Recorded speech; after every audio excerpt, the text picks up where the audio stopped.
नमस्कार मित्रांनो.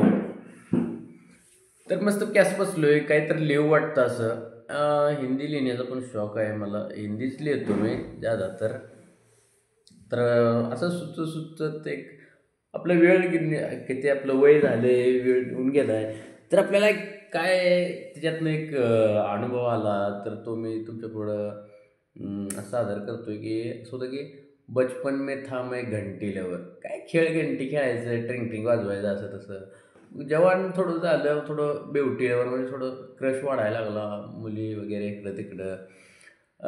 पुन्हा मी झालो आंटी लवर. मुलीमधनं पण इंटरेस्ट निघून गेला. मुली काय, ती काय नॉलेज ना कॉलेज नुसतं. मग थोडं आंटीमध्ये थोडंसं संस्कार दिसाय असं बेस्ट वाटायला लागलं. आणि पुन्हा मग कायच नको, आंटी नको, बेवटी नको आणि घंटी पण नको.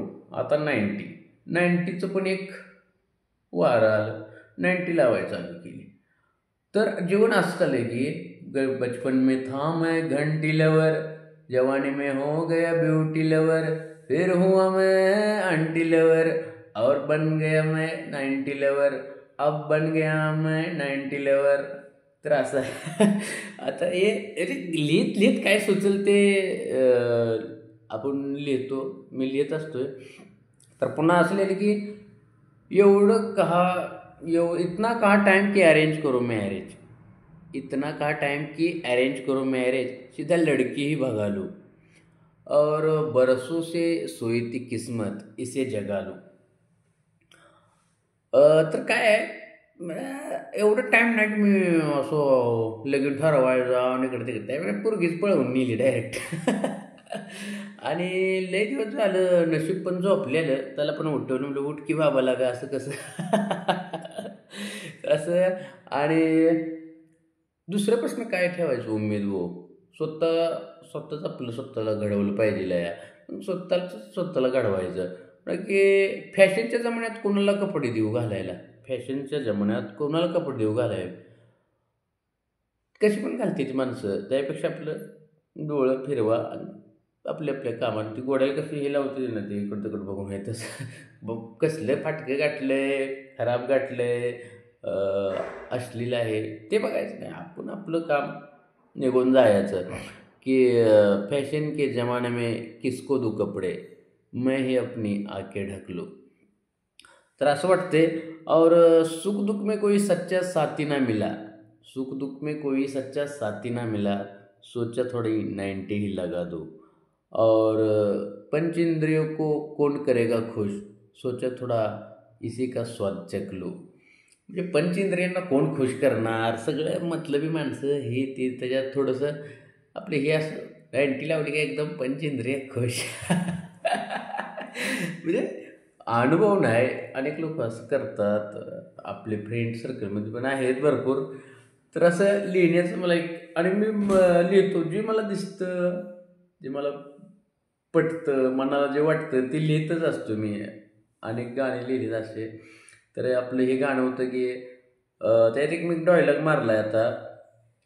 मुझने डायलॉग असा आहे की मुझ पे हंसने वालों को मैंने नाराज़ किया, मुझ पे जलने वालों का मैंने इलाज किया, यूं ही नहीं बना मैं 90 लेवर, मैंने हर वक्त पीने का रियाज किया.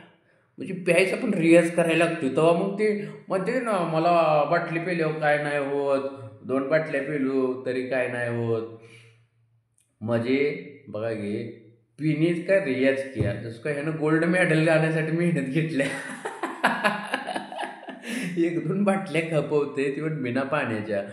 तर असं सुचतं थोडंसं. चांगला पण डायलॉग येत होता. तर आपलं हे गाणं आहे की बचपन में था मैं घंटी लवर, जवानी में हो गया ब्यूटी लवर, फिर हुआ मैं आंटी लवर और अब बन गया 90 लवर, 90 लवर, 90 लवर. तर तुम्हाला कसं वाटतंय की बाबा मी कविता लिहितोय या गाणं लिहितोय. आता दुसऱ्या विषयावर लिहिलं, हे दारोवर होतं. आणि जे पटलं म्हणाल ते मी तुमच्या पुढं पेश केले. थोडं हिंदीमध्ये होतं हे गाणं, मराठीत समजून सांगितलं. तेव्हा असं संवाद करत बोलत बोलत म्हणलं व्हिडिओज काढावा. पुन्हा मग कॉपीराईट, बाबा माझं गाणं चोरी गेलं, माझ्या लाईनीज कोणी चोरून नेल्या, असं असं नाही. आपलं मी रायटिंग असोसिएशनचा मेंबर आहे मुंबई. त्याच्यामुळं आपली गाणी रजिस्टर होतात. तर तुम्हाला कसं वाटले बघा गाणं, आणि लाईक करा, शेअर करा, सबस्क्राईब करा आपल्या चॅनलला. आणि असंच मी रोज जे कविता सुचतील या काय वातावरण असं तुम्ही बघतच असता माझे व्हिडिओ. काय जे भेटेल, लहानातला लहान माणूस या मोठ्यातला मोठा, सर्वांना एकसारखं भेटून चर्चा करत असतो आणि आपला व्हिडिओ बनवत असतो. तर इथंच आपला व्हिडिओ संपवू.